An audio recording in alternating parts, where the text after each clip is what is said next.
Parole de Dieu quotidienne.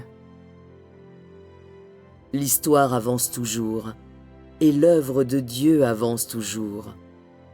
Pour que son plan de gestion de 6000 ans aboutisse, il doit continuer à progresser. Chaque jour, il doit faire une nouvelle œuvre.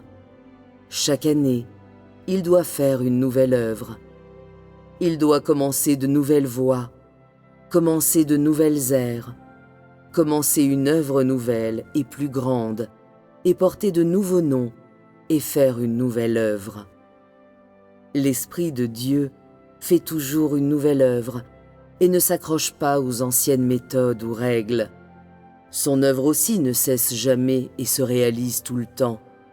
Si tu dis que l'œuvre du Saint-Esprit est immuable, alors pourquoi l'Éternel a-t-il permis aux sacrificateurs de le servir dans le temple, alors que Jésus n'est pas entré au temple, malgré le fait que quand il est venu, certains aient dit aussi qu'il était le grand sacrificateur et qu'il était de la maison de David, ainsi que le grand sacrificateur et le grand roi? Et pourquoi n'offrait-il pas de sacrifice? Entrer au temple ou non, cela n'est-il pas l'œuvre de Dieu lui-même?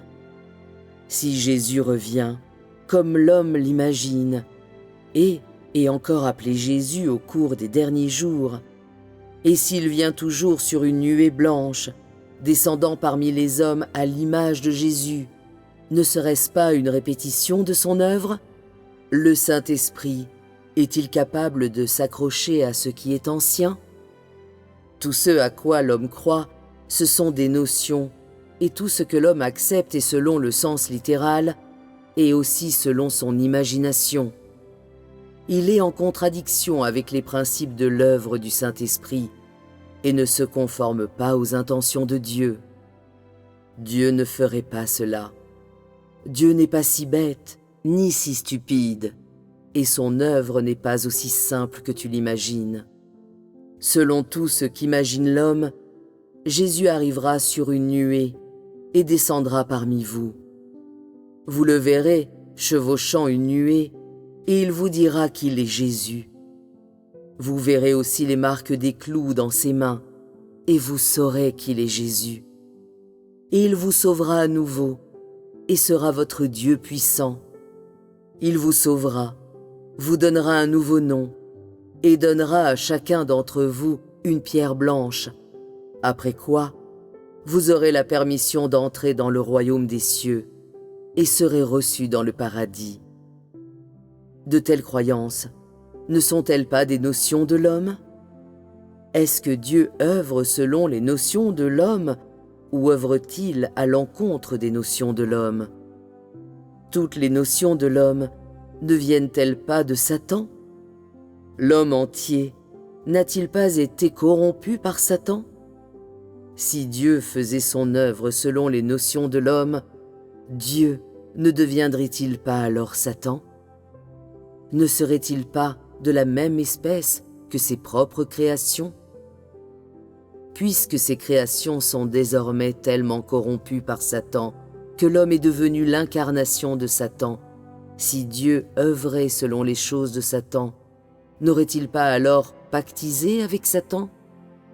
Comment l'homme peut-il comprendre l'œuvre de Dieu? Par conséquent, Dieu n'œuvrerait jamais selon les notions de l'homme, et n'œuvrerait jamais comme tu l'imagines. Certains disent que Dieu lui-même a dit qu'il arriverait sur une nuée. Il est vrai que Dieu l'a dit lui-même. Mais ne sais-tu pas que les mystères de Dieu sont insondables pour l'homme? Ne sais-tu pas que les paroles de Dieu ne peuvent pas être expliquées par l'homme? Es-tu certain, sans l'ombre d'un doute, que tu as été éclairé et illuminé par le Saint-Esprit? Est-ce que le Saint-Esprit te l'a montré directement? Ces choses sont-elles des directions du Saint-Esprit qui te sont destinées, ou proviennent-elles de tes propres notions? Tu dis, cela a été dit par Dieu lui-même. Or, nous ne pouvons pas utiliser nos propres notions et pensées pour évaluer les paroles de Dieu. Quant aux paroles d'Ésaïe, peux-tu expliquer ces paroles avec une certitude absolue? Oses-tu expliquer ces paroles? Puisque tu n'oses pas expliquer les paroles d'Ésaïe, pourquoi oses-tu expliquer les paroles de Jésus? Qui est plus exalté, Jésus ou Ésaïe? Puisque la réponse est Jésus, pourquoi expliques-tu les paroles prononcées par Jésus? Est-ce que Dieu te dirait à l'avance quelle est son œuvre? Aucune créature ne peut le savoir, pas même les messagers du ciel, ni le Fils de l'homme. Alors comment pourrais-tu le savoir? L'homme est trop déficient.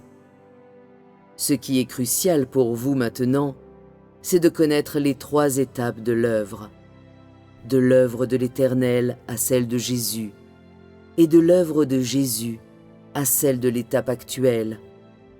Ces 3 étapes couvrent toute la portée de la gestion de Dieu, et elles sont l'œuvre d'un seul esprit.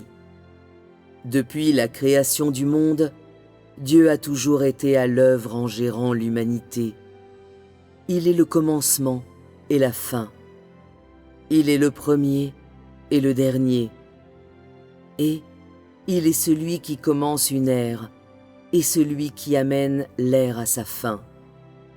Les 3 étapes de l'œuvre, à différentes ères et en différents endroits, sont indéniablement l'œuvre d'un seul esprit. Tous ceux qui séparent ces 3 étapes s'opposent à Dieu. Maintenant, il t'incombe de comprendre que toute l'œuvre de la première étape à aujourd'hui est l'œuvre d'un seul Dieu, l'œuvre d'un seul esprit. Cela ne fait aucun doute.